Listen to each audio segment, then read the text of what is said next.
If I can start the meeting, please.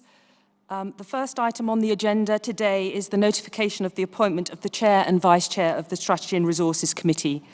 At the meeting of Council on the 18th of May 2021, Councillor Lucy Nethsinger was appointed as Chair of the Committee and Councillor Elisa Moschini as Vice Chair for the municipal year 2021-22.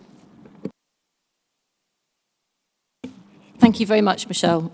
So I'd like to begin the meeting by welcoming members of the press and public and also members of the council who I haven't seen for some time, and it's very nice to see you all here today in spite of the rain. I would like to welcome all new and returning members to this first meeting of the Strategy and Resources Committee.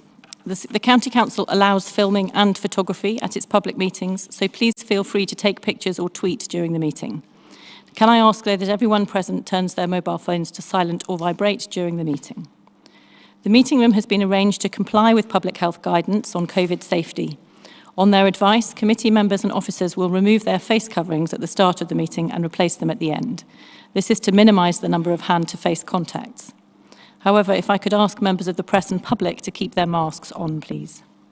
There is no fire alarm test scheduled for today, so if the alarm sounds, please leave by the nearest marked fire exit and assemble in the car park. Toilets are available on the ground floor. So item 2 on the agenda is apologies for absence and declarations of interest. So would the Democratic Services Manager report any apologies for absence? Chair, we've had 3 apologies. Councillor Count is being substituted by Councillor Fuller today. Councillor King is being substituted by Councillor Wilson, and Councillor MacDonald is being substituted by Councillor Slatter. Thank you very much. Does any member wish to declare any disclosable pecuniary interest or non-statutory disclosable interest? Thank you. I can't actually see the names, so if you could just tell everyone who you are, that would be very helpful. Thank you, Chairman. I'd just like to say that with regards to, I'm so sorry, I'm still trying to sort myself out here.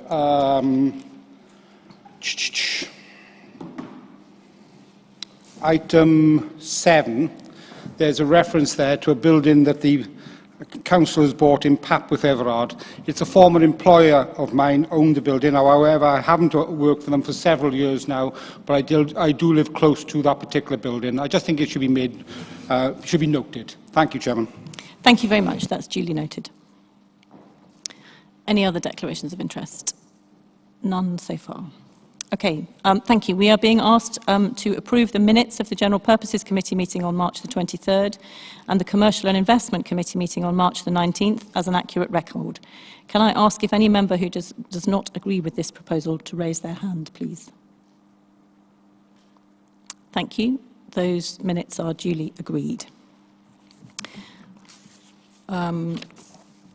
Item 4 is petitions and public questions. 1 petition has been received, so if I could ask Mr. Andrew Milbourne to come forward and present a petition on behalf of the Hurst Park Avenue Residents Association. Thank you. Hello. Feel free to speak.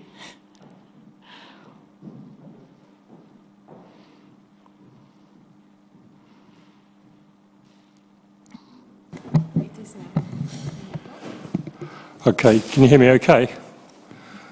Thank you. Okay, thanks very much for receiving us. So basically 4 years ago, the Milton Road Library was under threat of closure and demolition, but it was eventually rebuilt with 7 flats added on the 2 floors above.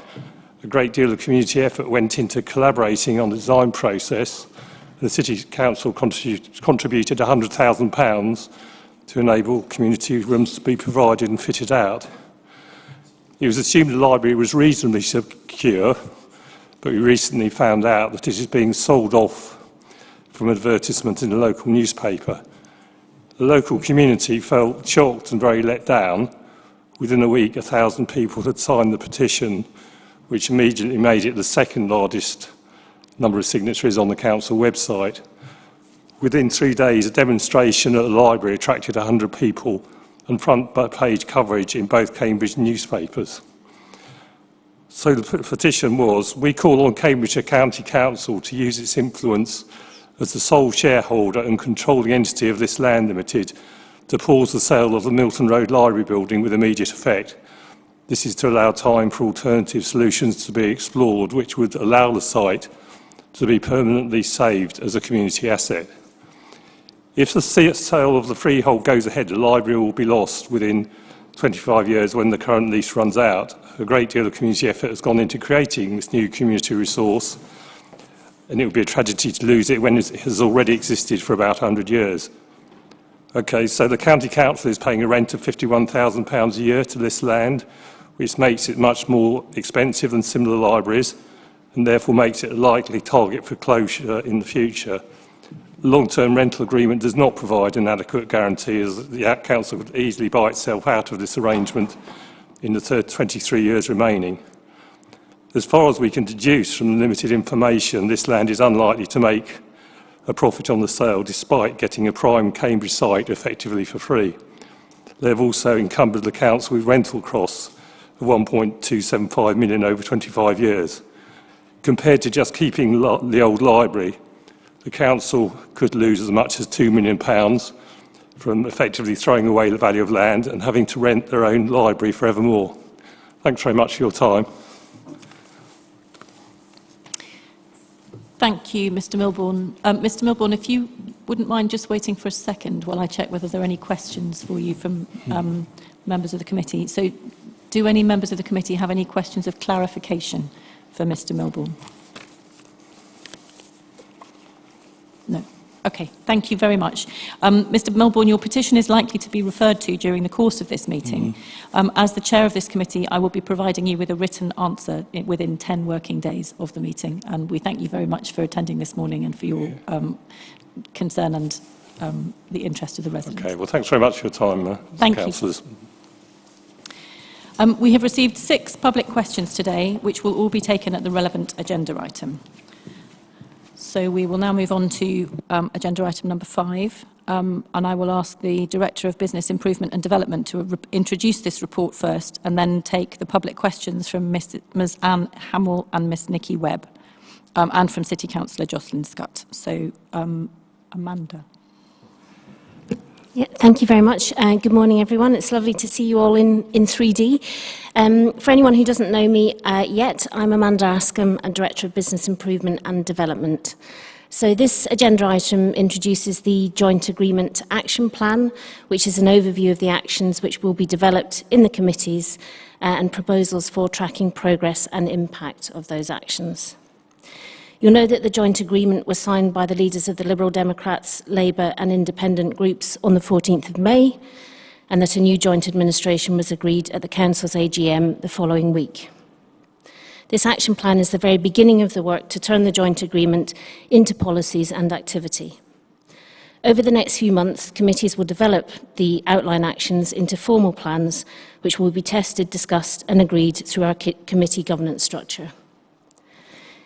It will also be important to monitor progress against the joint agreement, and to do this, a joint agreement tracker, which shows the starting point, today's baseline if you like, the progress against each of the actions and the impact of each of the actions. This is being put together at the moment, and once committees have fully developed their actions, they'll be populated into the tracker and it will be brought to this committee. So the purpose of this paper is not to try and explore each of the proposed actions, which you'll see grouped into the themes which were presented in the joint agreement, but it is to seek approval for 2 recommendations. The first is that actions should be discussed and developed in the appropriate committees, and the second is that this committee will monitor progress against the joint agreement by reviewing the tracker at every meeting of this municipal year. Thank you.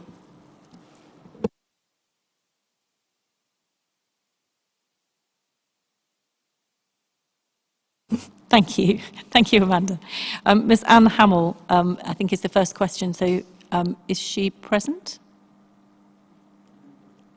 I think if she's not present, Michelle will ask her question. Thank you, Chair. In the absence of Ms Anne Hamill, I will read her question. Paragraph 27 of today's agenda papers states that the new administration will also start a radical overhaul or replacement of the Council's development company, This Land, with the aim of redirecting it towards building genuinely affordable housing and supported living facilities. Action reference F4 also states the position of this land to be considered within LGA peer challenge and an action plan produced with a target date for completion of September 2021. By the end of 2020, the County Council had extended loans totalling £123 million to this land limited, and the company had made cumulative losses of £15.7 million to December 2019. Its financial year was extended to March 2021, but with accounts so far unpublished, its recent financial performance cannot be assessed. In the light of the company's recent developments of luxury housing in Cambridge and its recent purchase of farmland in Hertfordshire, will the Council now undertake an immediate forensic audit into the affairs of the company, seek publication of its latest accounts, even on an interim basis, and also make public its business plan? Thank you, Chair. Thank you for reading out the question, and thank you to Anne Hamill for her question. I will ask the Chief Financial Officer to respond to the question first and then ask the committee whether they have any questions of clarification. So, Tom. Chair, if it's okay, can I suggest we have a combined reply across Sorry, the three you did questions? mention that. We'll have the next questions and then we'll have a combined reply. So, Nikki Webb, if you wouldn't mind asking your question.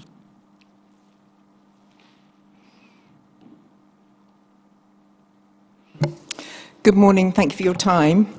I'm Nikki Webb, I'm from the Hurst Park Estate Residents Association, Hipera, and we are neighbours of the Milton Road Library, and it's a resource well used by our community. When we heard about the proposed sale through an ad in the local paper, we launched the petition that Andrew has just read on the council website. As of this morning, it's been signed by more than 1,200 people. We believe it's totally in line with the policy statement at the end of paragraph 2.3 in this committee's agenda papers, namely, we will keep the county's libraries open in public ownership and ensure that their services remain free for everyone on universal credit. In view of this land's reliance on loans from the County Council for its operations, it would seem reasonable that the executive directors, on behalf of the Council, as shareholder, should remind the board of its stated policy to keep libraries, and in particular the Milton Road Library, in public ownership. Can officers and/or councillors therefore assure us today that the sale of Milton Road Library has been or will be paused to allow alternative options to be explored? Thank you. Thank you very much, Nikki. Is that so? Are we taking Jocelyn's as well? Yes. And I think Joss is not able to be here, so we will also ask Michelle to read out Joss's. Oh, Joss is here. Sorry, Joss, I didn't recognise you. If you'd like to come forward and ask your question. Thank you.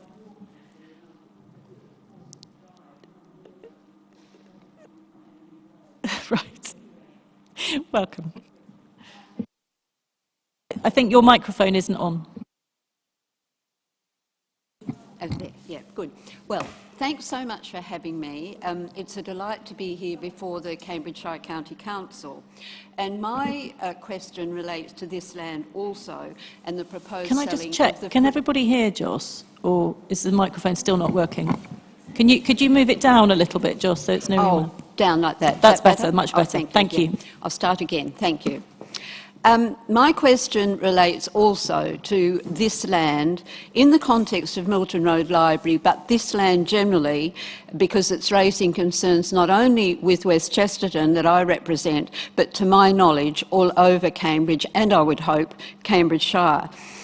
This land proposes selling the freehold of Milton Road Library, including the library and flats. What steps will the county take to ensure that the Milton Road Library remains a community library facility, and to ensure that the £100,000 contributed by Cambridge City Council to the community space in the library is not lost to the public? And 25-year lease is simply unacceptable. But further to this, the proposed sale is a matter raising, as I've said, concerns about this land. This land was commenced as a company called Cambridgeshire Housing Investment Company with 3 directors, 2 of whom were officers of the County Council. Since then, Council is aware that numerous directors have come and gone. The number now far exceeds the original 3. And does this raise any concerns whatsoever on the part of councillors? Will the County Council immediately publish for the benefit of Cambridgeshire residents and council taxpayers a complete and open accounting of all the monies lent by Cambridgeshire County Council to Cambridgeshire Housing Investment Company and now this land, and the terms upon which those monies have been lent, including interest rates, dates upon which interest payments are to be made, dates upon which loans are to be repaid to the county. A complete and open accounting of all or any payments of interest made on these loans by CHIC and now this land, and a precise calendar of dates on which these payments of interest have been made to the county. A complete and open accounting of all or any repayments of these loans and the dates upon which these payments were made to the county, and if no interest payments have been made or there have been delays in payment of interest, upon what basis was it agreed that these payments not be made or that there be delays, and who authorised this? And finally, if no repayments of loans have been made, what requirements of repayment are in place and when are the loans expected to be repaid? And I say this in the context of these concerns exercising the minds of many Cambridge and Cambridgeshire residents and council taxpayers, particularly though not only in light of the fact that Cambridgeshire County Council has been raising council tax annually on the basis that this is necessary to cover provision of services. And if it becomes clear that allowances have been made to this land and the earlier named Cambridgeshire Housing Investment Company, that allowances have been made and repayments have not been made to Cambridgeshire County Council, then every single councillor, every one of you around this table and every single one of your colleagues must answer for that, because the raising of council tax has been an impost on every Cambridgeshire resident, I'm concluding, and it's not only that issue, but it's generally we need to stick to the rules, idea I'm of afraid. arm's length, it's ridiculous. Thank you for your have question. responsibility and you must take responsibility. You Thank can't you for get your out question, of it Councillor by Scott. saying arm's length. Thank you. Thank you. So I think that concludes the questions on Milton Road Library and this land, and I will now ask the Chief Financial Officer and the Head of Property to respond to those questions. So, Tom, are you going first?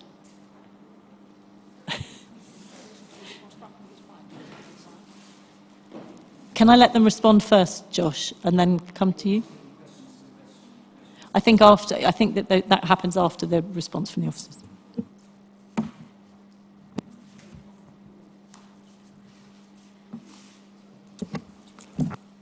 Good morning, I'm Tom Kelly. I became the Chief Finance Officer of the Council at the beginning of May.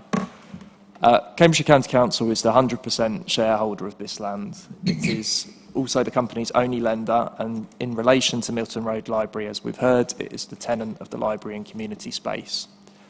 This committee's role includes oversight of the council's assets, including leased assets, and taking decisions as shareholder of this land. Decisions about library policy and service sit in the first instance with the Community's Social Mobility and Inclusion Committee, and it may be worth emphasising that the provision of buildings and accommodation is a product of service and policy needs rather than vice versa. In other words, we would expect that in the years to come, the provision and location of libraries will not primarily be determined by the circumstances or terms on which the council occupies an individual property. More decisive will be the needs of residents and readers expressed through councillors' decision-making and the business plan agreed each year. Turning to the roles of this committee, the County Council sold the Milton Road site to this land in May 2018. Following that disposal, the County Council does not have a straightforward power as shareholder to instruct this land to take a particular decision about Milton Road.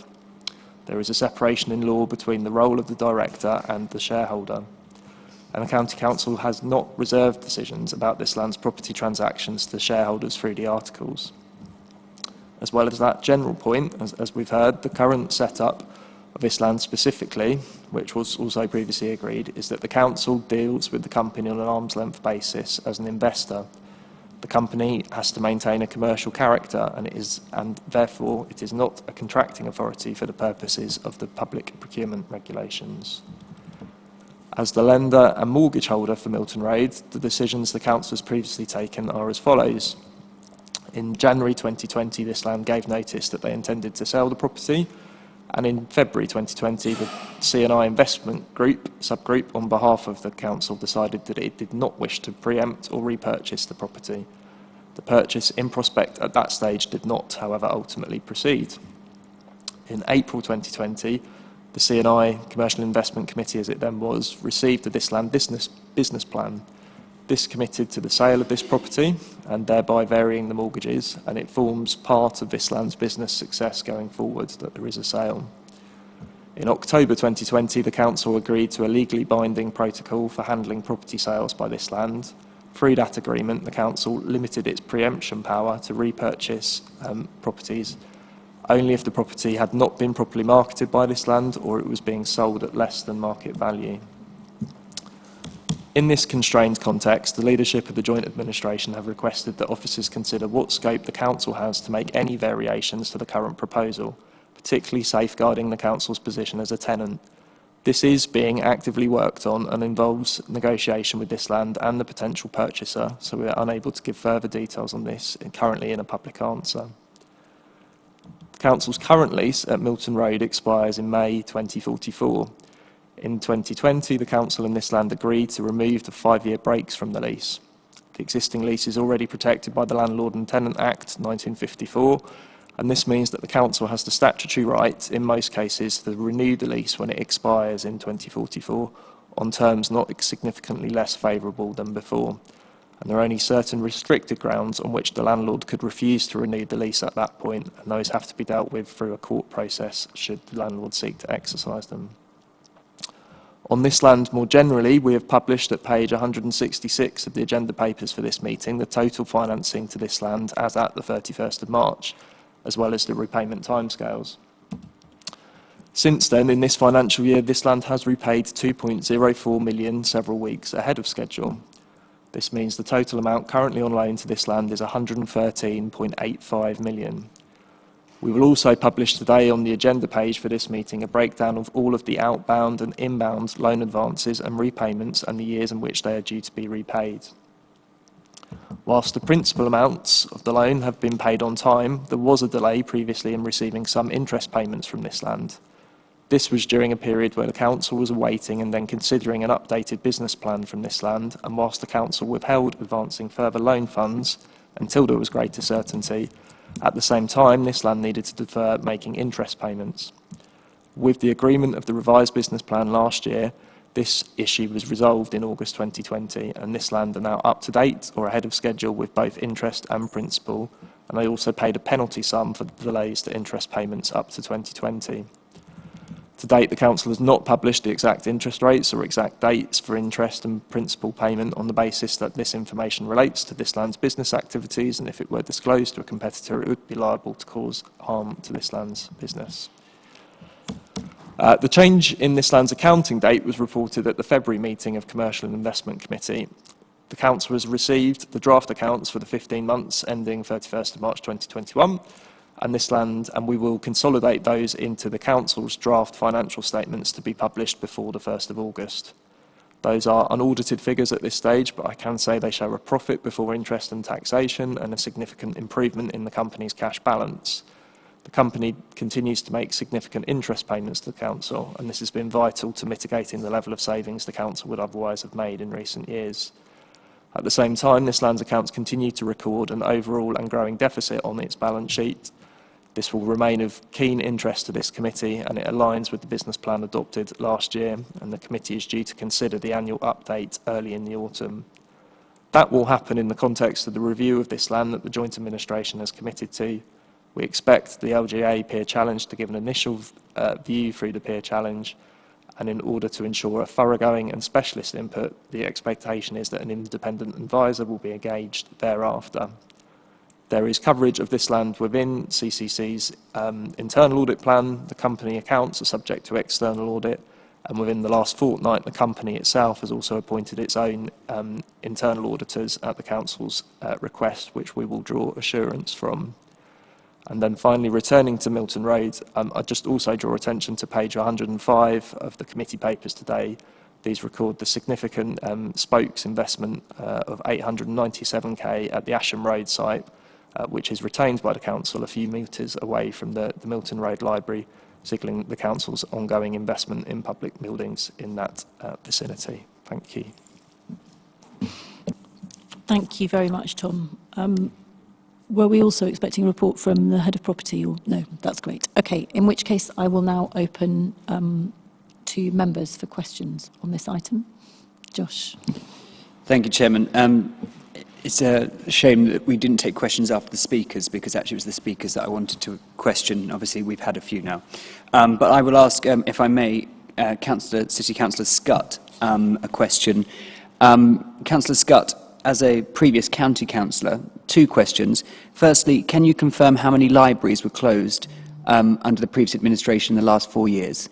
As a first question. And the second question is, I understand you have some legal knowledge.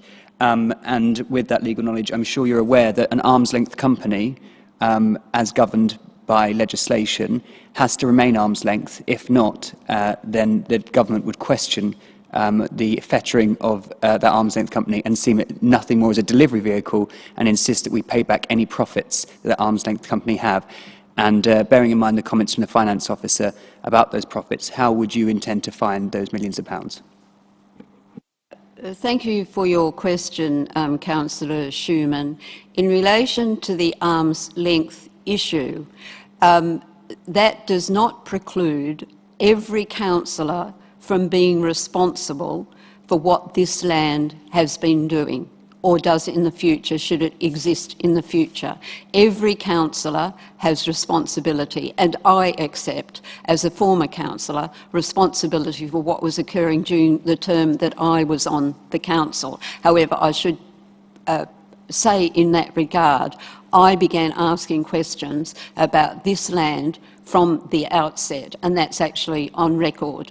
Now, insofar as regards your first question, Councillor Schumann, I'm sure that you will be able to inform the committee as precisely how many, if any, libraries have been shut by the county councillor. So perhaps you can inform the councillors of your answer to your own question, which I take as a Dorothy Dixer to yourself. Thank you.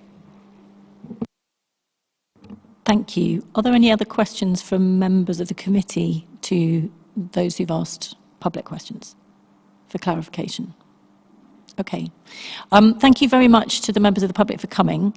I'd just like to say very quickly on my own behalf that the administration does share the concerns about this land and the way it was set up and managed, and we've made that very clear in this joint agreement statement. However, as the newly elected leader of Cambridgeshire County Council, while I take very seriously the need to look into the management of this land, I am also required and need to take very seriously the financial risks to the council of any precipitate action in relation to the management of this land. And I think it's really, while it would be lovely to be able to step in and just say, oh, we'd like to stop the sale of this, of the Milton Road Library, if to do so would be to put at serious financial risk the county council's wider aims and goals, and in terms of serious risk from this land arrangements, that would not be the right thing for the wider residents of the people of Cambridgeshire. However, as a joint administration, we are also, as it says in the joint administration agreement, very, very keen to preserve libraries, to use them. We think that they are a really important way in which we keep in touch with our residents, and very important for residents. And we will be doing all we can to make sure that the library is secure on that site for the long term. So thank you very much for your questions.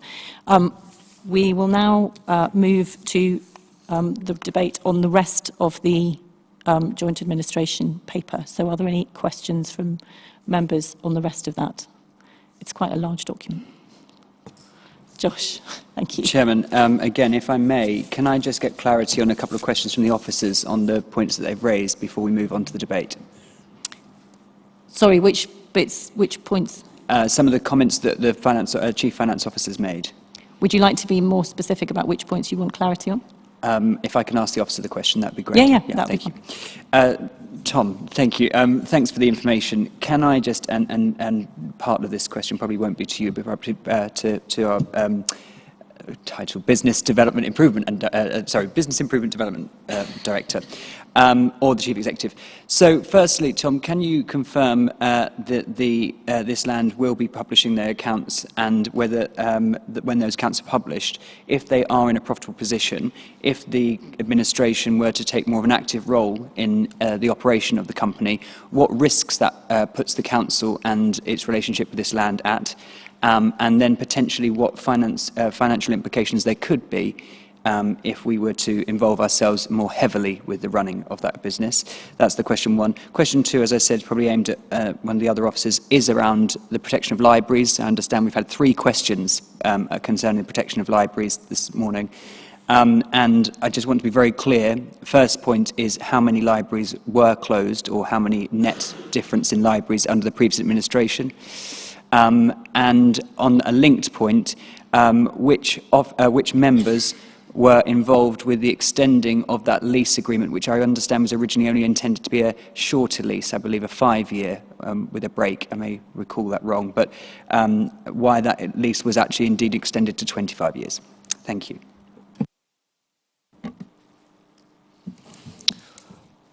Thank you, Councillor Schumann. So on this land's financial position, so just to add some further detail, Dave, the accounts that are in draft form at the moment confirm that the company has paid across to the council in the region of £8 million worth of interest in their most recent accounting period, and the county council, the kind of net benefit from that is in the region of £6 million per year. And that's kind of structured into the financing arrangements looking forward. The basis that the company was set up on, and actually I should say on the accounts, they will of course, so they're published both as part of our group accounts and in due course, once they've been audited and received by the shareholder, they're then published at Companies House in line with other private limited companies. And then coming to the kind of setup of the company in the arm's length nature, the advice we received, I think, at the point of setup was that the company needed to maintain a commercial character and to have a separation from the council in terms of its operational decision making, and that was particularly in relation to the public procurement rules. So the immediate risk around arm's length is that is infringed and that there is a potential challenge on that point. But I should emphasise I'm not a lawyer, and it's something that I think we can continue to look at, and clearly the administration have committed to a review of this land. So we will work further on those issues and come up with a sensible proposal, I suspect. And then on the removal of the lease breaks, I think that was a proposal from this land, in fact. They were looking at the covenant that the County Council provides as the tenant. So they made the proposal to remove the lease breaks, and it was officers in the Council's property team who did the operational negotiation, and then that will have gone through the appropriate member governance as well. I think it was the investment subgroup. Thank you. Thank you. Are there any other questions from other members of the committee? Yes, Councillor Goldson. Sorry, Chairman, there was another part of my question I think Amanda was going to respond to.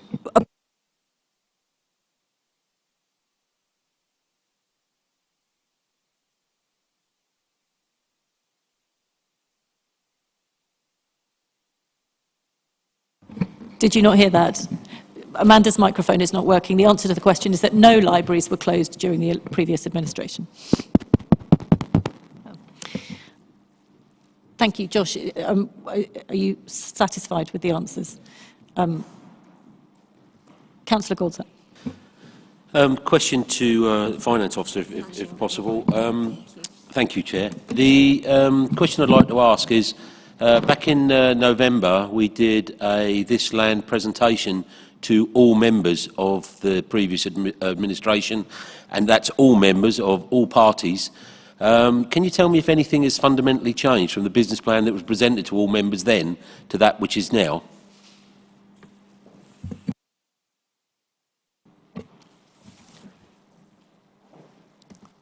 Thank you, Councillor Goldsack. So just running through the recent chronology. So the formal receipt of the updated This Land business plan was in April 2020. There has been further shareholder monitoring following that, and then the main kind of member seminar I recall was in the spring, and that was kind of led by the new acting chief executive of the company. We are in the position at the moment where we're due for the resubmission of This Land's business plan, and we expect that will make a number of updates. For instance, the company has progressed with selling and disposing of some of the assets, and by and large they've kind of overachieved against the business plan. We know that, for instance, on other sites that construction is not running quite to the timescales expected. So at this point, through our informal liaison, we're not expecting significant updates to the business plan, but this committee is due to receive that update, and we are really kind of pushing This Land at this point to see an updated and refreshed business plan for that annual update. Thank you. Thank you. Are there any other comments or questions from members on this report? Sam? Yeah, we're on the tracker report we're talking about, aren't we now? Correct. On. Yeah. Okay, great. I didn't want to, because mine isn't about This Land. So obviously I'm a little bit disappointed that neither the chair or vice chair of the CYP are actually here today. It's got one of the largest spends of this council, and given that there's less meetings now, I would have thought that people could have made these meetings their priority. Obviously now I've made that point, I would like actually to focus on the report itself. On page 10, on the children and education, one thing I'm a little bit concerned about is I don't see any sort of smart targets for this report. I don't know how else are you going to know you've achieved what you wish to achieve. There's a lot of things in this report that are a lot of we are going to do X, Y, Z, but it doesn't actually say by where, and there's some dates, but it doesn't say how you're going to know you've achieved that. Also, some of the things that you've got in this tracker are at odds with what was said in committee. So, for example, in this report it says work with schools to increase breakfast clubs, and the committee are saying we're going to have breakfast clubs in every school. So which of those is it? And also, we're talking about the integrated approach to mental health, and we make that an action point and suggest that we're going to do somehow some wonderful work with children's mental health. Again, at committee, that was one small comment in a service director's report, briefly mentioned, which didn't give me much confidence that actually that it was going to be taken seriously. So I just really wanted to say that I don't think there's that many actions for children education. I don't think they're very ambitious. I don't think they're measurable. How are we going to know that we've achieved any of those, and why are they at odds with what's being discussed at committee? Thank you. Do you want to go first, or do you want me to go first on that? Fine, I'll pick that up. Thank you. So I think it's really important to be clear that this report is the first iteration. It's really important that this tracker then goes back to committees and that they take ownership of the things that they are responsible within the joint administration agreement. We will be working on how we will track those over time, how we will measure progress. I'm sure we will need to develop some new KPIs, but I think we don't just want to be looking at KPIs. Some of these things are longer term, we'll need project management. So this will be a working document. This is the very first iteration of it. In response to your points on CYP, children and young people's is a huge passion of mine and a huge priority for the new joint administration. So we will certainly be taking very seriously the issues that are there. There are actually some of the biggest risks for this council in the Children and Young People's Committee as well. The overspends in SEND are one of the most serious issues that we have to tackle as a council. the potential crisis of children and young people's mental health is also something that we're all incredibly well aware of. On the very precise points you make about working with schools and breakfast clubs, I think, to be very clear, we want to work with schools. I think it's very, very important that we work with schools. That will be the answer to that particular question. I hope that covers most of what you were asking, Sam. If I haven't covered that, then do come back and ask another question. Yeah, just thanks for that. Like I say, I do think it's very important. I know it might seem a minor point, but I just think there's a big difference between saying we're going to provide a breakfast club at every school and we're going to increase breakfast clubs, because increase means one additional school. So I'm not that I'm suggesting that you would be that disingenuous, but that, you know, if you made one school have a breakfast club, you have increased and you have succeeded the target. So I think it's really important to clarify whether it's a breakfast club in every school, which was what was said to committee, or whether it's just an increase in breakfast club. And I appreciate you're not going to have that answer right now, and I wouldn't expect you to, but if we could have that answer circulated, it'd be really useful. Thank you. So I don't think we will have an answer to whether that's one or all at this point. I think that's definitely going to take longer.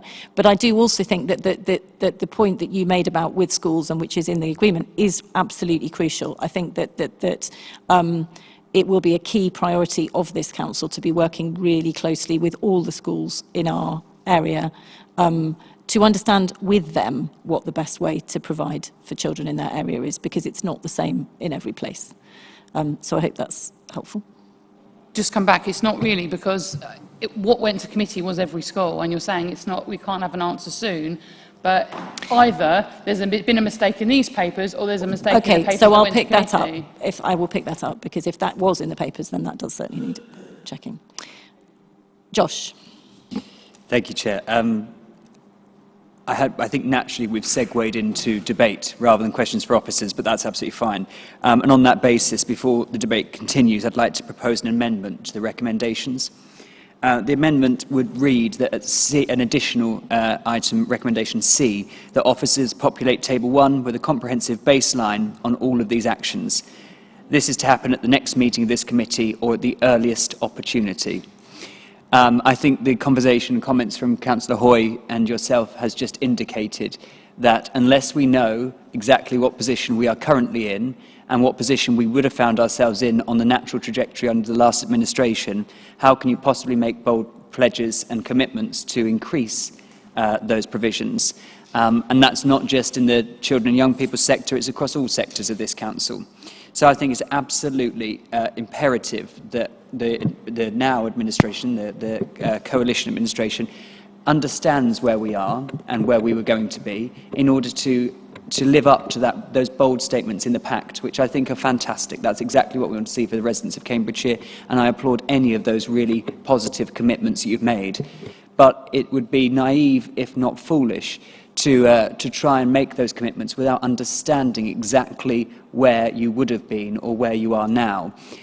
Much like the discussion around this land and its projections and its business plan, it sets out a clear direction, and then, as we heard earlier, in the case of this land, it's overachieved against that.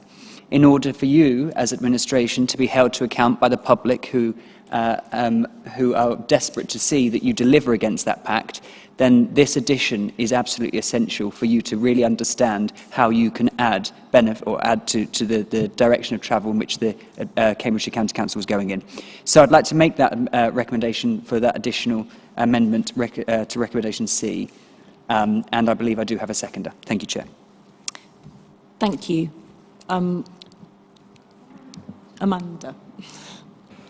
Yeah, thank you very much, and thank you, Councillor Schumann. That raises an important point, which also relates to Councillor Hoy's query. This is not the joint agreement tracker in this paper, so this is a paper that introduces that we are going to have an action plan against the joint agreement, and the proposal in 3.1 is that a joint agreement tracker is developed and it will be populated by each of the committees as they develop the actions. So we'll absolutely, in that tracker, have a baseline position that we start from, and we will have KPIs against each of these actions and a developed action plan. So we have a rigorous performance management process. I would be doing down my performance management team if I presented this as the tracker. This is the overview of the actions that are going to be developed by committees. So there is a definite commitment in 3.1 to develop that baseline position, KPIs, and the tracker against the joint agreement. Thank you. So you're happy now that that's covered already? If I may come back, Chair, then, if that's the case, then this amendment is for about clarity. I mean, we've talked about transparency and openness. That's not how this was perceived, certainly by, I know that my group were unaware of that being as explicit in this document, so therefore you should have no problem with making that commitment under Amendment C, as I proposed, which is that the officers populate a table, a clear table, which would have baselined all of the positions so that that information is available. So it seems like Amanda's answered the question, and I'm really grateful for that. So if we can include that amendment, that would be great. Thank you. Could I just suggest that in that amendment we change the word table to tracker, and then that will be the baseline position will be in the tracker? And that will be published and produced at the next meeting on the earliest possible agreements. Thank you very much. I'm happy with that amendment change. Chair, can someone actually send me a copy of that amendment so I've got the exact wording, please? I'm going to come to Councillor Bowden.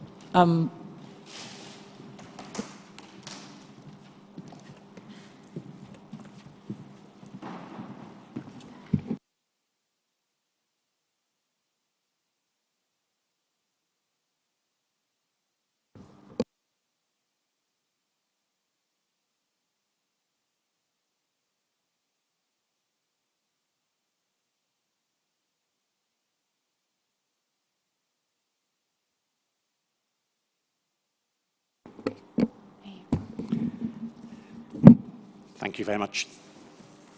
Thank you, Lucy. I'm very relieved to hear the comments that Amanda made, but I would just like one piece of clarification just to put my mind at rest. Amanda mentioned a few times about having a base position. Exactly what would the date be of that base position, please? So I think the date position needs to be from the AGM, I think, is the appropriate time. I'm sorry, I didn't hear that. Sorry, from the Council AGM. Thank you. So it sounds as if the amendment wouldn't actually, I mean, with that amendment, a change to the word tracker wouldn't make it different from anything that's expected already, in which case I'm perfectly happy to accept the amendment. If we're confident that that's as it was planned, that's absolutely fine. In which case, is everybody happy that the report has been noted and commented on? Philippa, and then Lorna. As a substitute, and excuse me, Madam Chairman, it's the noting and comments, wanting to make them at this stage, but realising that the place for detail and progress is with the committees. As a member of Adults and Health particularly, my eye is caught by 2.4 and H1, and I can see there's an officer's name, so I look forward to pursuing that if we are indeed going back into the business of some form of domiciliary care, and I'd like to know how we're going to do it. Just wanted to flag that up, if that's Thank appropriate. you, Philippa. And sorry if it's not appropriate. Thank you, Philippa. The detail will certainly be for the committees as the tracker moves forward, and we will certainly be needing to follow those issues up through the committees, rather than everything coming to this committee. Lorna.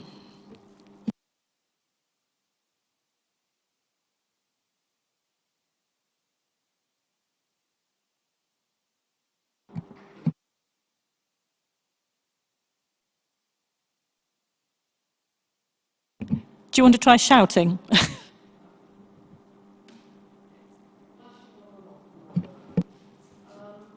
Mine's working. Do you want it? Just quickly. I'll play with yours. Thank you. I just wanted to say a few things about the paper that we have in front of us, because I do think that we've got itemised here a very exciting and ambitious agenda in all sorts of areas, particularly the climate change and environment area, which my committee is responsible for, and I'm really looking forward to developing those actions and moving that agenda forward with colleagues from around the council on that. I'm also particularly pleased to see the youth provision reference included. Members may recall that I moved a motion on that at the under the previous administration, and that it's so important to provide for our young people. Not, you know, that's been exacerbated by COVID, but even before and outside COVID, there are whole issues around public transport and disparities in income, and there's a whole lot of work to do there, and I'm really pleased to see that flagged up and moving forward. Also, the importance of the joined up health and care agenda, and I'm on that committee and looking forward very much to playing an active part in that, and particularly and locally, one of the biggest issues in my village and in other villages in my division is the whole issue of HGVs, and I'm very much hoping that that work will continue. It's referenced in here to see a policy in place that is actually fit for purpose and will deal with those issues. The paper before us is committed to putting together a way in which we track the progress of these, and the commitment is already in the paper that this will be reported to every meeting of this committee, and I'm looking forward to see the progress as that is achieved. So, thank you very much. Thank you, Lorna. I absolutely agree. I share all that excitement about how we're going to take this forward. Councillor Criswell. Thank you, Chair. I just wanted to pick up on the community section in the document and say how pleased I am to see that the new administration is carrying on the good work, intends to carry on the good work that the previous administration and the Think Communities team were undertaking, very much in line with our direction of travel. I just, because libraries has been mentioned so much, I just wanted to pick up on the libraries issue. Not only, of course, the previous administration didn't close libraries, it actually opened additional libraries, so it's already an expanding service. And I do have a concern about the term public ownership. We already have libraries under different ownership, and I made it very clear as chair of the Communities and Partnerships Committee that I wanted to open libraries wherever we could, and that doesn't mean we need to own the building. It's about public service, not building ownership. So if we can open up a library in a building owned by somebody else, I think that's to be welcomed. If we had to buy the building, it might prevent us doing so. So I think to say everything needs to be in public ownership is actually not helpful. It's about how we serve the public, not how we own buildings. So just wanted to make that point. And just another little point about the action plan. At the bottom there it says about 50p book borrowing. There is no charge for book borrowing, never has been. The only charge for 50p is if you want to transfer a book from a different library to your own local library. Borrowing is and always has been free, so just pick up on that point because it is a little misleading. Thank you. Thank you very much for those points, Councillor Criswell. Councillor Menching. Shall I make a very quick point at this stage? First of all, I'm very grateful to Councillor Criswell for speaking. I mean, may I just say at this point how much of a pleasure it was for me to be on the committee that he chaired over the last 4 years. And I was very pleased to have some input into growing and improving the work that we did. And it was a very satisfying piece of work to be a part of. Yes, we do recognise that the charge is for transfers of books. We also do recognise the need to actually make sure that that charge doesn't put people off, which is where the exception for people on universal credit actually comes from. And in terms of library provision, the point is absolutely taken. It does remain the case that if you're going to expand the service and you want to open libraries in buildings that we don't own, that's absolutely great. It is a little bit sad that we had a wonderful building that we did own, that we are now a tenant in. And we do have to recognise that that situation isn't seen as a particularly positive change for many people, but we are committed in this administration to keep that library where it is, as a permanent feature of the community where it sits and has sat for a very long time. And we will restate that commitment at every opportunity. But thank you very much for the work that you will continue to do on that committee. And I'm no longer on there. I am very sad about that. But Hilary is extremely excited, and we hope to be able to do a lot of good together. Thank you, Councillor Mashini. Councillor Sanderson. Thank you very much, Chair. Excuse me. I'm very grateful to Councillor Criswell for his comments. He did a lot of fine work as chairman. I've had the pleasure of sitting on that committee for 2 years and did some excellent things, and I hope very much we will build on what happened previously. Grateful to him for bringing up the point about the 50p charge, and that's something we could, of course, debate at our meeting on Thursday. Thank you. Thank you very much. Councillor Schumann. Thank you, Chair. It was just to ask a specific question, if I may, just around the administration, and particularly if I could ask the lead member's opinion on the development of the Princess of Wales site. Obviously, previously we had a very active Chair of Adults Committee in Councillor Bailey, and I'd like to ask your new representative whether they could make a commitment to the Princess of Wales redevelopment. Thank you. Was that directed at me? That is coming up. No, sorry, your lead member. So that item is coming up on the agenda later in the meeting. But sorry, it's just because on the action plan, if I can make reference to page 9 of 194, refers to the development of Princess Health and Care from the Princess of Wales site. So if they could just respond, that would be helpful. You wanted to ask Richard to respond? The lead member, yes, please. Well, who is Richard, who is not here? Noted. Thank you, Chairman. Which we have noted. I think we'll cover the Princess of Wales site later, and I can give you my commitment that I have been pursuing for many years the idea that the council would be involved in providing care. So that is certainly something we will be collecting. I'm just going to pause for a second.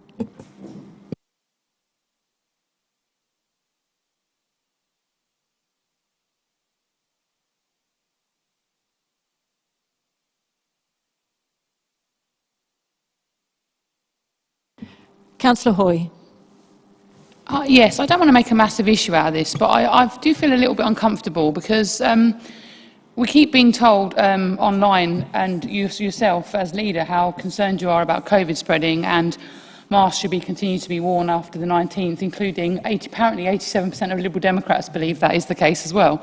But I've seen today 2 councillors walking around not wearing masks, and I haven't said anything when it's happened, and then it happened again, and I actually just feel, can you please, as chair, explain to councillors that they must be wearing masks when they're not seated, because I just wouldn't want COVID to spread anywhere. Thank you, Sam. That's a fair point, and absolutely taken on board. Yes, if people are walking around, it would be desirable for them to wear masks. I think it was me, and I do apologise. The point I was going to raise, Chair, was absolutely non-political in any way. Is Richard okay? Would you like me to go and check the gents to make sure he's okay? Thank you, Councillor Goldsack. The answer is we don't know. Christine has checked. Sorry, can we just take this? It's not possible to pause the meeting recording. Well, no, it's part of the meeting because he's an active member of the meeting, and he got up and walked out of the room. If you'd be happy, if we could just take a 5-minute pause for this meeting. And take the recording offline. I think we should, that would yeah. Thank you, Councillor Goldsack. That would be very kind. So if we will just pause the meeting, please.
Okay, thank you very much, everybody, for your willingness to pause the meeting. I am extremely grateful to you for that. That was very helpful, and we are reassured.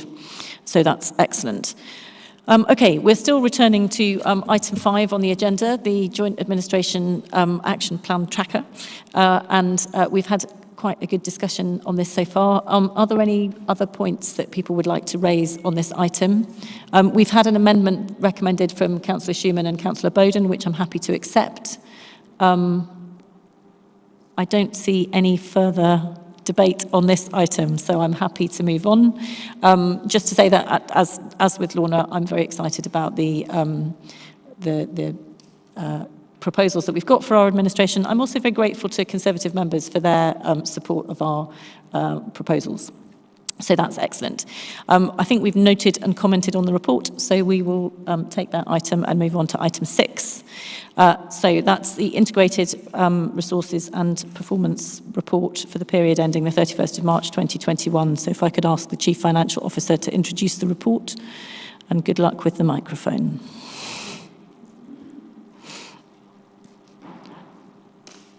Do you need to borrow one? No, it's working. I think we're there. Thank you, Chair. This is item 6A, and I'd take the committee first of all to pages 19 and 21 of the agenda pack. The committee will see the outturn position for the year ending the 31st of March. Overall, the council had an underspend last year of 6.3 million. That was 890k better than expected in February, or additional underspend.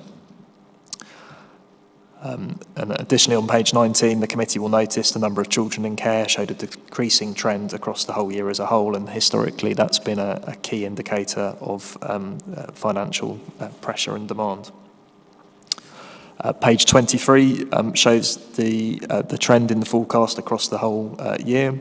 Again, that's pleasing overall. That certainly from December onwards, we were close to forecasting the financial position. And actually, in view of the uncertainty across the whole year, the forecast within a relatively narrow range. The report then goes on to outline the variances and exceptions for place and economy. Those mainly relate to income collection. For adult social care, we see reduced expenditure compared to plan on older people. But then pressures elsewhere on adult social care, whether that's on the working age adults or in the strategic management line, where there was additional spend on the resilience payment to adult social care providers through the year. We've already heard reference earlier in the meeting to the deficit that we're continuing to show on the high needs block relating to special educational needs. And this report confirms the overspend at year end of 12 million on that line. Sticking with schools, this report includes the annual update on schools' balances. Page 34 shows that in contrast to the growing deficit on the high needs block, school balances have increased by 3.8 million across the year. And clearly that will be of significant interest to Schools Forum as they scrutinise the individual reasons for those, and the reasons set out in the bullet points give some of the additional reasons for that. I draw the committee's attention to page 36, which is quite helpful, I think, for just explaining what's happened to the general reserve balance. So at 8.1, you can see the opening balance at 17.6 million, and then with the application of the underspend at year end, taking that to 26 million. So that actually means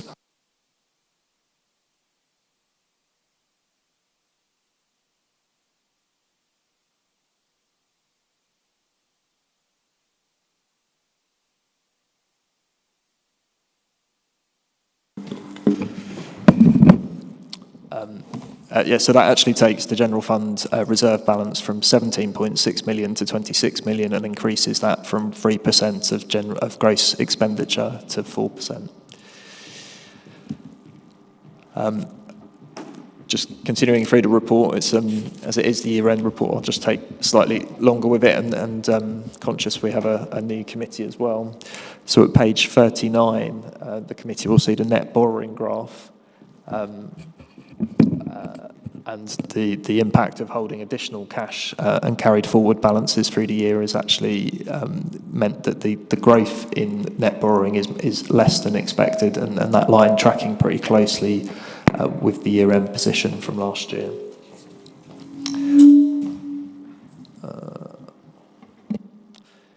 And then on page 42, we begin the explanation of the capital variances at year-end. There are three large items in particular which explain the underspend on capital. These were predicted during the year, so we have the housing schemes underspend, which relates to this land and the progress of loans to the company. Commercial investment, where the decision was taken not to invest further sums in commercial property during last year due to changes in the PWLB requirements, and also the prevailing economic conditions, and then also the timing of the Shire Hall relocation budget as well. Page 59 of the report then goes on to provide some contextual information and commentary. And although overall we have an underspend at year-end and a carry forward of the grant, what that means is that the full extent of the pressures from the pandemic have not yet materialised, and those carry forwards do provide some short-term flexibility. But we continue to face significant pandemic-related risks, whether that's in the short and medium term with supporting the NHS in terms of hospital discharge, or on the adult social care market and providers, and longer term on children's services. We're anticipating the long range effects of the pandemic additionally. There's also the economic impact on local taxation and our investments. And that's in addition to, of course, the pre-pandemic, the ongoing impact of generally rising demand and limited funding certainty looking ahead. So coming back to the beginning of the report and the recommendations, recommendations A and E relate to additional revenue income. A is about the business rates pooled dividend, which is hosted by South Cambridgeshire District Council and which we participate in. B and C are about the financing in accounting terms of our capital programme. There are some large figures there, but this is an annual process that we need to complete, where we show the application of capital funds as soon as we can, but it doesn't mean that we have used up money early. Those amounts are held in reserve for the purpose that they're intended for. And then item D confirms earmarked reserves, which is this committee's responsibility at year end. And just giving a few more details on some of those in the report under recommendation D. There's an item relating to Shire Hall and the continuing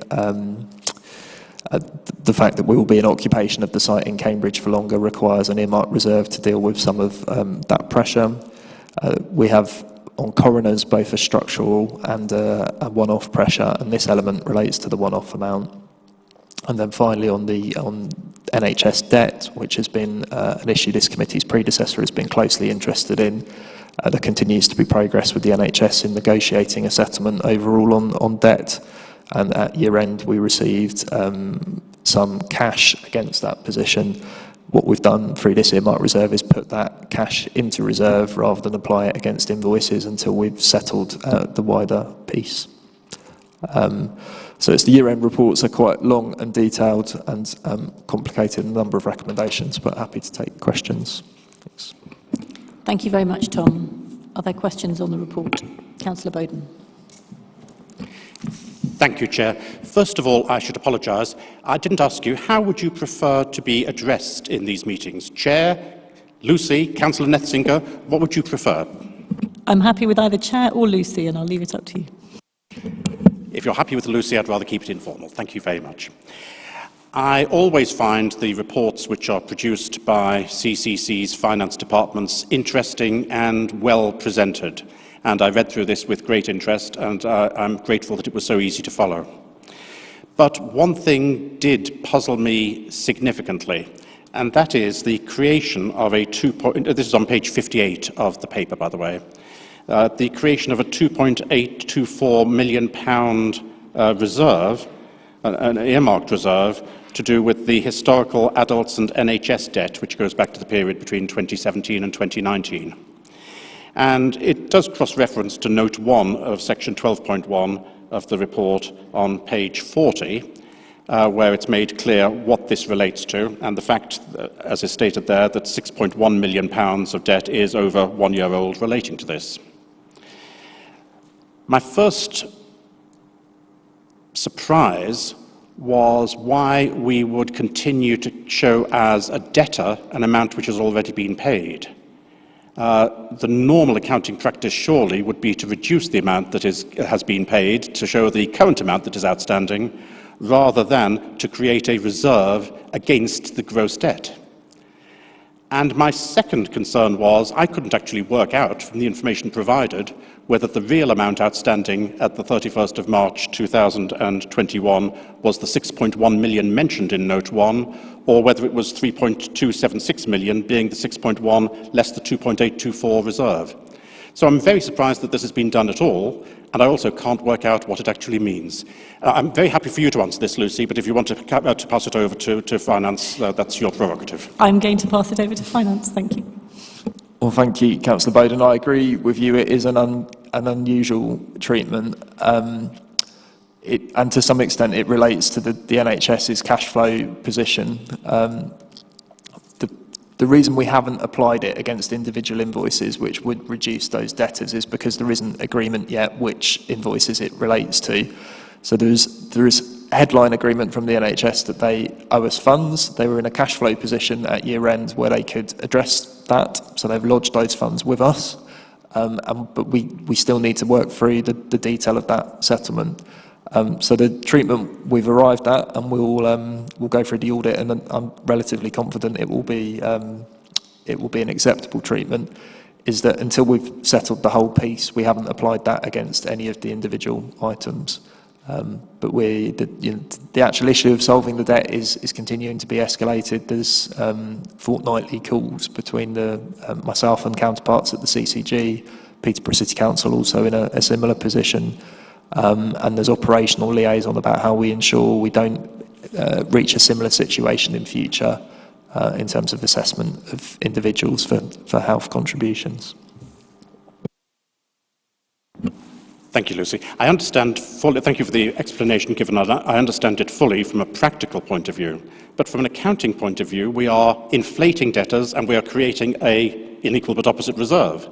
And surely, as far as our published accounts are concerned, that's not an acceptable thing to do if it feeds through as far as our published accounts. And if it is proposed to do that, I think I would certainly be interested in taking it up with our auditors. Whilst I appreciate that £2.8 million is probably below their level of materiality, I nevertheless feel that this is just not the appropriate way to make reporting to us, and for that matter to the wider world, about the state of the finances of CCC. And I worry that if we start to depart from standard accounting practices for something like this, how many other things would we feel comfortable with departing from standard accounting practices? Thank you. I think that point is noted. Do you want to respond? No, well, I hear the point that Councillor Bowden is making, and I think he's on the Audit and Accounts Committee in this council, and we'll have a further look at it through that process. He's right to say it is well below the materiality threshold for external audit, and it does come back to really that the CCG hasn't written to us saying that this amount can be applied against debt. We're still in a relatively informal negotiation about this issue, but I'm happy to take that up further with him and reach a clearer conclusion. Okay, thank you, Councillor Bowden. I look forward to several hours of fun on this one in future meetings. I'll leave that to you on Audit and Accounts. Thank you. Are there other questions? I think Councillor Wilson is next. Graham. Thanks, Lucy.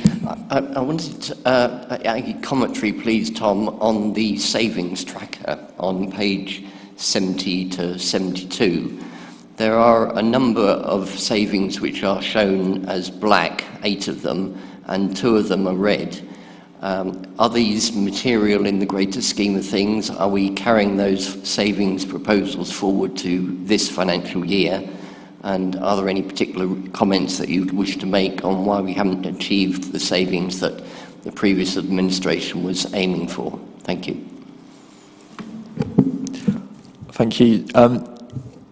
Yes, so just for the committee's benefit, black rated savings are those where we haven't achieved any of the delivery of the saving.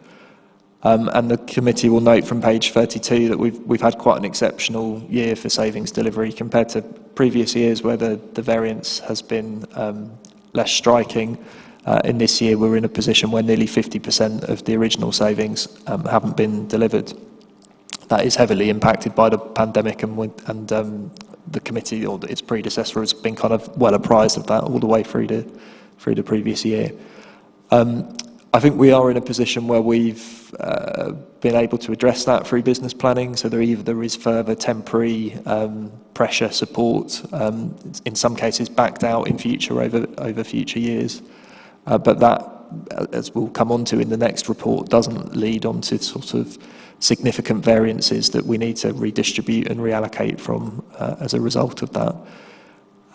So yes, a tracker and savings delivery position heavily impacted by the pandemic, which has led to a greater variance than normal, but we've been able to plan to address that through business planning. Thank you. Councillor Wilson, are you happy with that response? Yes, thanks, Lucy. I was particularly concerned about some of the savings that were being proposed on the services like commissioning of domiciliary care and home-to-school transport. And I would hate to think that we're looking for substantial cuts in the service this time round. But if it's covered by the budgets and we're not looking for separate savings, that's good. Thank you. Edna, I think, was next.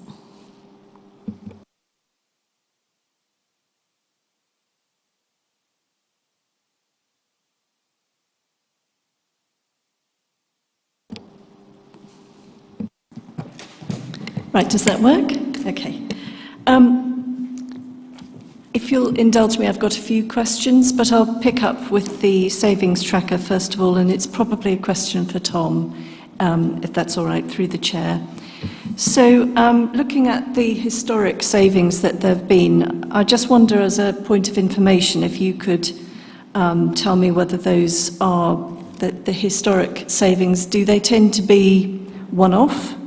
Or are they recurrent, and therefore do they feed through to the baseline? I'm just interested in what that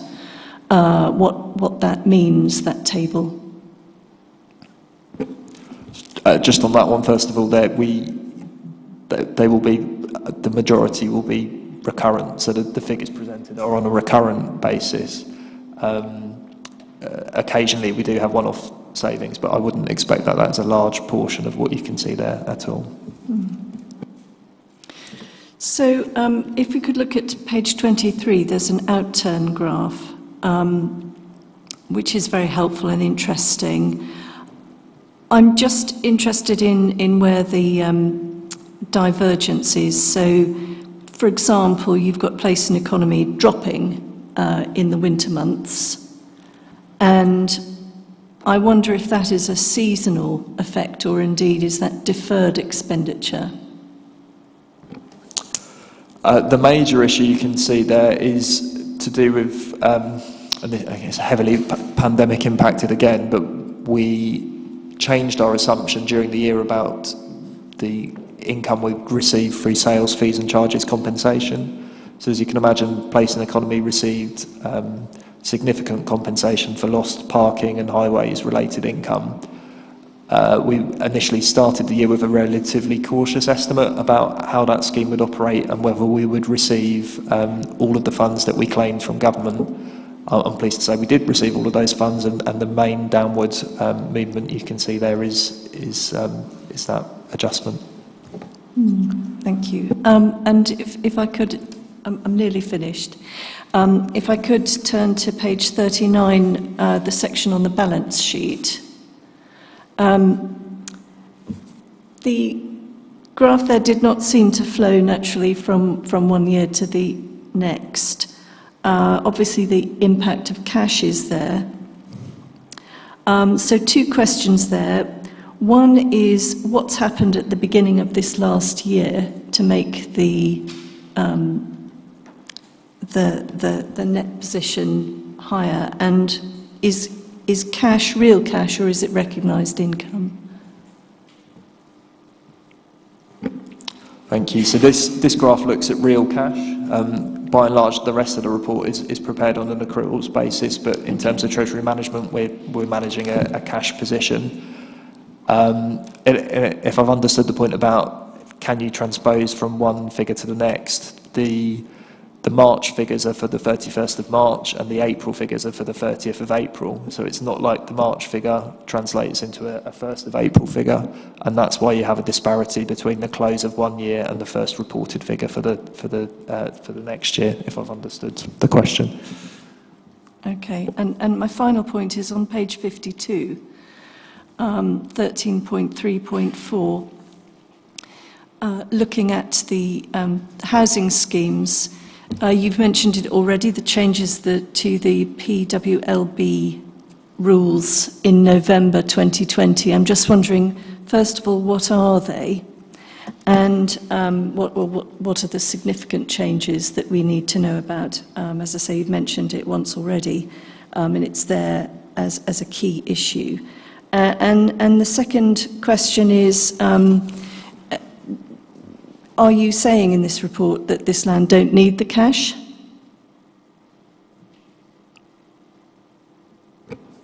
Thank you. Yeah, so there's probably a couple of separate issues there. So dealing with the PWLB first, this is relevant to the Shire Hall item we've got coming up next as well. So perhaps worth going through this, but the members may recall that PWLB is the main central source of capital borrowing for local authorities. Centrally, government were concerned about local authorities using the competitive rates of interest from PWLB and investing those in commercial returns, and that was particularly the case in some where that was being kind of done on a disproportionate basis. To combat that, the history is that government increased the rates of borrowing from PWLB for a period. I think it lasted about 18 months, which made it a less competitive route. They then reduced those interest rates back to original levels, but in doing that, they put stipulations around using both PWLB borrowing and the wider capital programme, so any funding whatsoever in the capital programme, whether it's from PWLB or not. And they are that the Chief Finance Officer has to certify that there are no plans for commercial investment anywhere in the capital programme if you want to access PWLB. And certainly at the moment, Cambridgeshire is in the position where it does need to access PWLB. So that was the PWLB change, and together with the general economic downturn in the property market, there were no kind of active asset for yield property transactions last year. And then coming to housing schemes in this land, so yes, the company is in the position at the moment, I referred to their cash position earlier, that they don't need to borrow from the County Council for the foreseeable future. I think for at least the next 12 months, they're not in a position where they need to borrow. And that's because mainly because of the disposals the company has overtaken the sales of property that it is not developing. So that's been factored into our future plans in terms of the loan expenditure. But that plan was under development at the time that the budget that this year relates to was produced. So what you can see there is the variance in funds that we didn't need to loan to this land. Thank you. Anna, are you happy with those answers? Thank you very much. Lorna. Thank you, Lucy. One question on 15.5, and I don't know whether there's anyone who'll be able to give a detailed answer on this. This is about the special educational needs and the high needs block of the dedicated school grant, which is a financial situation which has dogged us for a number of years and which isn't getting better anytime soon. The statement in here is that a small number of authorities have now received a safety valve package of additional funding from the Department for Education, alongside agreeing to mitigating actions locally.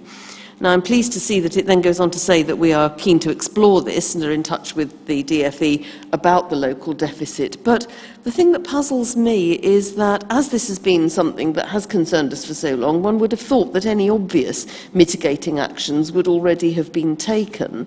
So, do we have any idea what the non-obvious mitigating actions are that might be asked of us alongside that safety valve financial package?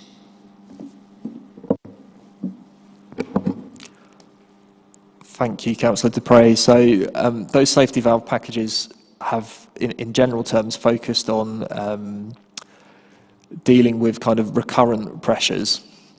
So helping authorities well, on the condition that authorities can get on top of recurrent spend, that the historical deficit is then funded by the Department for Education. In terms of Cambridgeshire's plans, I know the consideration has been given to looking at the way in which, or reforming the way in which we fund top-up support in mainstream schools, although those plans haven't progressed during the pandemic, and Schools Forum will have a key role in going through more of the detail on that point. But we are in a very constrained position on the high needs block. We approached Schools Forum and the Secretary of State to transfer funds from the schools block. We are not able to reduce special school budgets according to the regulations, so that leaves a relatively small amount of expenditure from which to restructure it and manage demand. So the report says there that it's an ongoing issue, and I know that the Service Director of Education and colleagues in the finance team are liaising closely with DFE and trying to escalate those issues.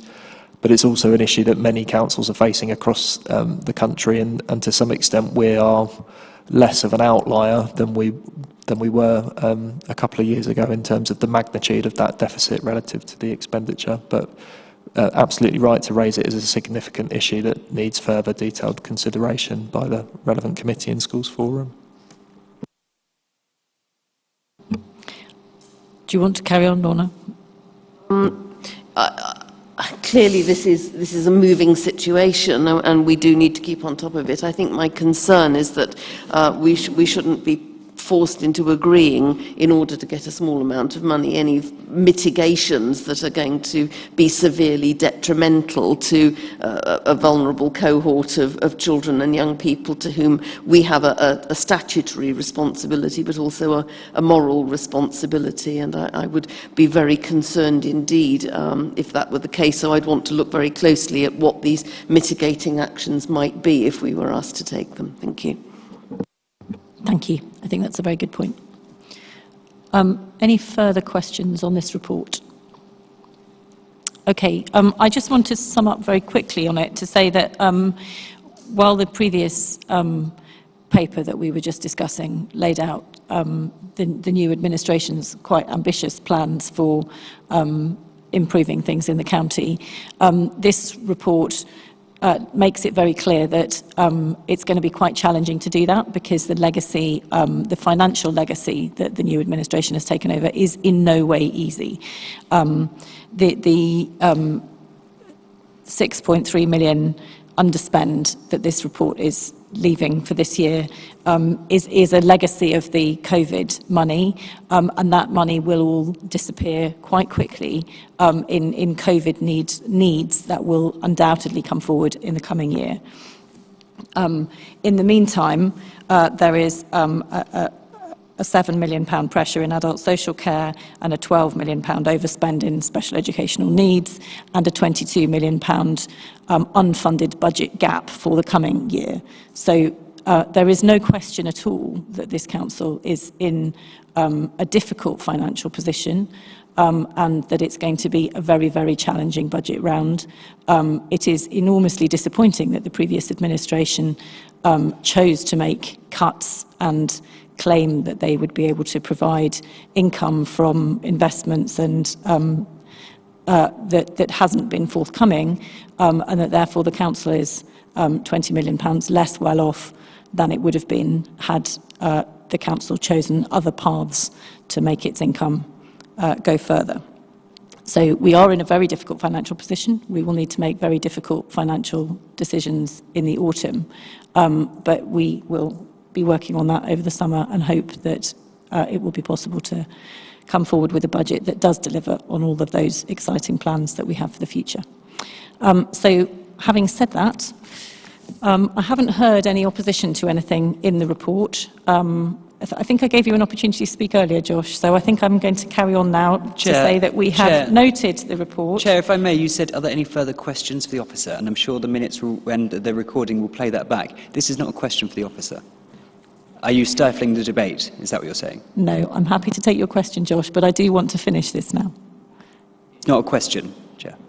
If it's not a question, then I think we'll move on. Thank you. I think you had your opportunity to speak in the debate. Great. So I can just confirm that you are saying we're having no debate on the item. We are only allowed to Do you want questions. to comment on what I am saying, Josh? Because I don't remember the previous chair of the committee allowing comments after his comments, but I will allow you to make a comment. Thank you, Chair. And this is not about commenting on your comments, it's about commenting on the report generally. So thank you for allowing some form of debate in this meeting. I just wish to comment on the report and highlight the point which has already been made around the success of this land. And I think members will have noted, and I hope members of the public will have noted, the comments from the Chief Finance Officer, who noted that this land do not need to borrow from the council because of their sound financial position in the foreseeable future. This is hardly the picture which has been painted about a company which is failing and is in terrible dire straits when it comes to financial state.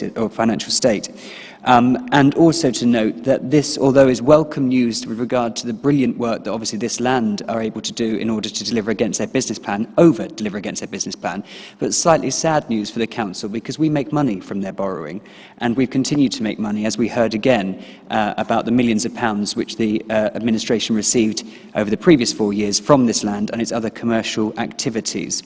It's incredibly disingenuous to suggest that those commercial activities are in some way a failure. The income from those commercial activities is the reason why the council continue to be in a budget position that it is. And I think it's probably amiss to not recognise that while authorities up and down the country have suffered immensely due to COVID pressures, it almost seems flippant to say, oh, but this council is just lucky enough to have that extra money and that money will wear out. The reason it's lucky enough, it's nothing to do with the good fortune, it's to do with the prudent financial management that this authority had over the previous administration. I can only hope that the now administration can continue that good work, although with their ambitious plans and their intention, it seems, to reduce their commercial income or make no commitment to it, I do have grave concerns whether that will be achievable. The wonderful work that we've seen, obviously, in the environment sector and reducing our carbon while generating income is certainly something which I am really pleased to say was, again, a legacy of the previous administration. And I do hope that the council now, the administration recognises that that £6.3 million is not just good fortune. It's as a result that we managed the budget pressures the best way we could in incredibly trying times and have now found ourselves in a position that we are fortunate enough not to have to dip into further to our reserves. Thank you. Thank you. I would like to point out that, as was said at many meetings over the past year, this council is facing quite significant challenges this coming year due to COVID costs. And I mean, it will be excellent if we manage to get government funding for those. We will certainly be pressing for government funding for those, and we will continue to press for government support on the SEND issue. However, I think that it is the financial legacy that we have been left with, that £22 million unfunded gap, is a huge challenge, and we didn't need to be in that position. So I haven't seen anybody challenging the content of the report. So if that is the case, I would like to note the report, approve the accounting. So I'm just going to read this. The Strategy and Resources Committee is recommended to note the allocation of the accrued 1.47 million business rates dividend to the corporate grants account, to approve the accounting of 17 million 914,000 Greater Cambridge Partnership funding in place of borrowing, and the 1.4 million combined authority funding for the Wisbech access strategy, to approve the resulting increase of 300 and, am I getting this right, Tom? 3.4 million in the prudential borrowing requirement, to note the use of the 7 million for section 1.4, 9.5 million for section 106 contributions for applicable schemes, with the resulting reduction in the prudential borrowing requirement, to approve the transfers of earmarked reserves as set out in section 14.1, and to note the additional funding of the emergency active travel scheme as previously recommended in the February 2021 report as set out in Appendix 3. Is there any challenge to any of those, or can we take them as noted and move on to the next item on the agenda? Okay. They're noted, and we will move on to the next item on the agenda, which is item 6B. I think what I'd like to do is to take this item, and then I'll call for a short break, because we've been sitting for quite a long time. I think it would be good for people to be able to move. So if I can take item 6B and ask the Chief Finance Officer to introduce this report, and then take a public question from Mr. Carpen. Thank you, Tom. Thank you. This is the first report of the new financial year and I'll try and be briefer in introducing this one. So page 79 confirms a broadly balanced forecast for the year, and then taking the committee to page 76. Despite that favourable or balanced forecast at this moment in time, I would say for my own part and draw attention to the bullet points in section 2.3.2, some of the risks that we're facing looking forward. So still continuing to face significant budget change and uncertainty as a result of the pandemic. The national funding picture, of course, we've had a one-year settlement, and at this stage awaiting further details of whether the timing of the next local government settlement, and then whether that will be a one-year or multi-year picture.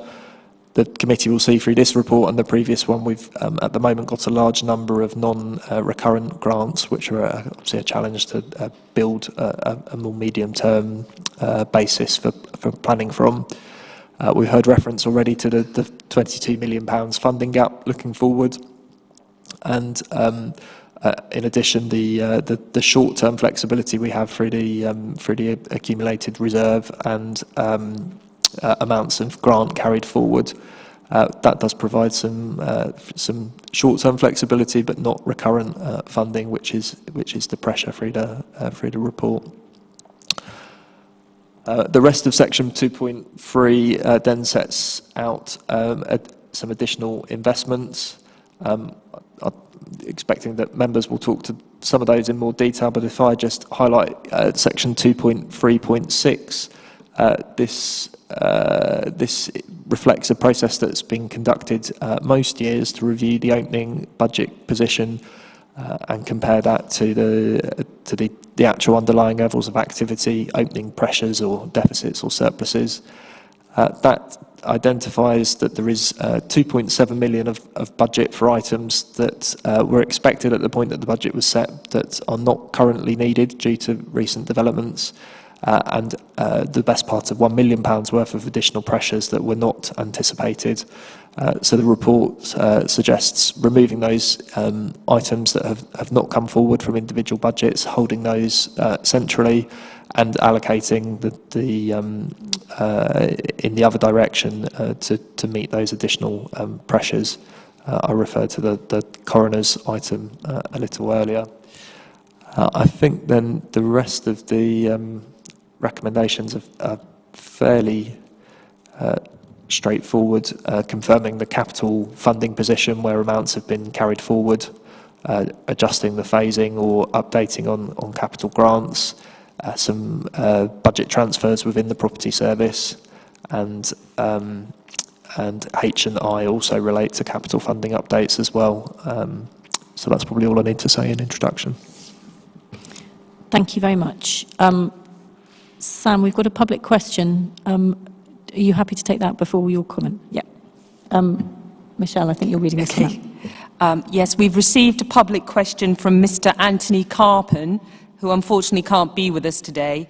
His question is, please could the County Council provide an update on the works negotiations for the old Mill Road Library and the Shire Hall site, and indicate whether in principle they have asked Brookgate if any of the Shire Hall site can be used as an expansion facility for the Museum of Cambridge.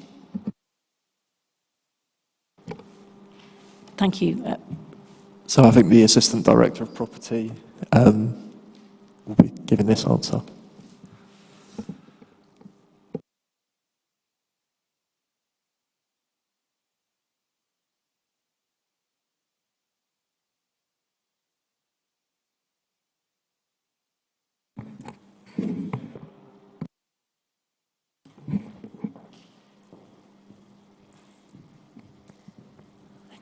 I really wasn't expecting to be thinking, oh, I wish we were back in Zoom meetings. Thank you, Chair. Yes, I'm Tony Cooper, Assistant Director of Property at the County Council. In response to the question, the former Mill Road Library is having repair works undertaken with contractors currently on site. It is anticipated that these works will be completed by the end of September this year. Cambridgeshire County Council is currently considering future options for this site and has been engaged in discussions with parties regarding community and other uses for the site that will respect and protect its listed status. This committee is accountable for all property matters and has oversight of any decisions regarding the long-term future of this building. The future of Shire Hall site is the subject of a paper being presented to this committee, and further details are set out in the paper. There is a strong heritage component to the design and operation of the new site. However, the proposals do not include an expansion facility for the Museum of Cambridge. Cambridgeshire County Council and Brookgate are committed to improving the management and presentation of the heritage of the site and have undertaken discussions to scope the opportunities.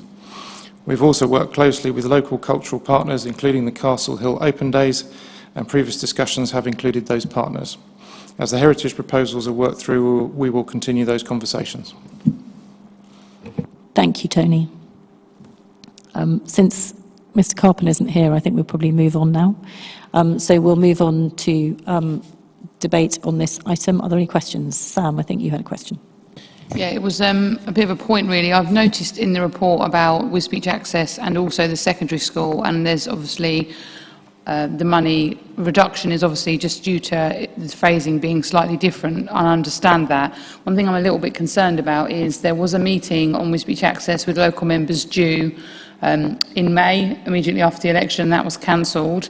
And the secondary school, we have now a decision for the DFE, which we've had a long time. So I'm very worried that these programmes are going to be delayed for quite extended periods. In the report, it says the school isn't going to happen until March 2022. Which seems quite excessive, given that the DFE, I believe, is saying that we can get on and build the school. And with regards to with Wisbech Access, we were told that the construction was going to commence in July. And given that the meeting with local members was cancelled, I am quite worried that that's now not going to happen. So I suppose my comment would be, can you, obviously I suppose at the moment you can't give me any update, but can you please take away that we need updates on these matters with some urgency, please? Are you happy to take that away, Tom? Okay, thank you, Sam. We will take that away. Any further questions? Councillor Bowden and then Councillor Schumann. Thank you, Lucy. My question is on relates to page 94 of the report, specifically the additional or reduction in funding from other contributions and Section 106 contributions, where we're being asked to note the changes of £6.8 million.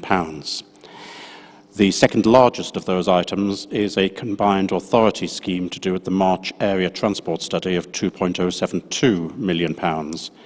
And of course, this is the scheme which I had hoped would actually be put forward for the Levelling Up Fund, by the combined authority, but which you decided to vote against in favour of a scheme in Peterborough, which may or may not materialise. And if it doesn't materialise, of course, in phase 2, we still have the opportunity, if you're willing to change your mind, of supporting this scheme. My question is that, given that, that this scheme, among many others, is now part of the Mayor's reprioritisation programme, is it safe to assume this £2.072 million should be treated as an additional contribution?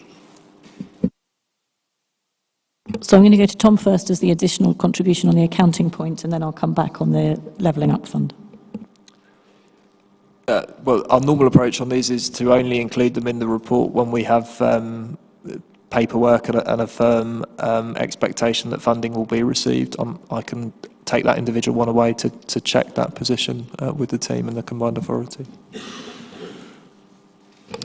So on the levelling up fund point, as you know, we were both in the meeting together where that decision was discussed.